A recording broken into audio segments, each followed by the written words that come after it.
All right, detailing fan, this is the polish job on a single stage trailer that I did on Saturday. Now, we discussed expectations with the client. He told us about specific defects he wanted to remove. I gave him an initial price range of between $600 and $1,000. Once I got there in person and was able to thoroughly evaluate in person the defects that he pointed out, I then narrowed it down to between $600 and $850. Now, how do we approach polishing jobs on single stage paint? Well, very carefully.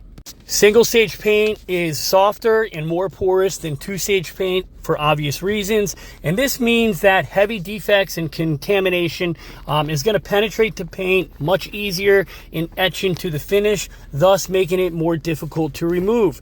Single stage paint is much thinner than two stage paint, so you need to take a very cautious approach, okay? We're always going to go the less aggressive method and then slowly progress to a more aggressive approach until we remove the defects that we want to remove. Now, I'm experienced. I've been polishing single stage paint for well over 15 years, so I knew right away that I was going to 3000 grit wet sand in certain places. I used the KXK Dynamic System wet sanding approach, and then we progressed to a compound. We're going to be using CarPro Clear Cut in a wool pad, and then we will finish off with Zizzer One, which is an all-in-one with great correction ability, and it does have up to 12 months protection ability. Not for a trailer because it's not going to be garage kept. Finishes out really well with a orange CCS pad, and I will be using my Milwaukee 15 millimeter DA. So like I said, we're going to approach cautiously, especially if you're inexperienced.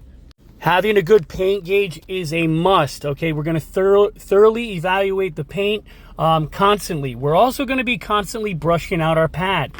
Because it's single stage paint, it's going to clog up our pads very quickly, and that's why literally after every few passes we're going to brush out the pad to make sure we have a clean surface that we're working with. Remove the remove the paint, remove the clear coat because it's all in one, and we're going to be removing the excess product. Always discuss the history of the trailer or the vehicle that you're working on with the client. Has it ever been worked on before? Has it ever been sanded? Has it ever been corrected? These are the things that you want to know. So again, our paint gauge is our best friend. We will measure.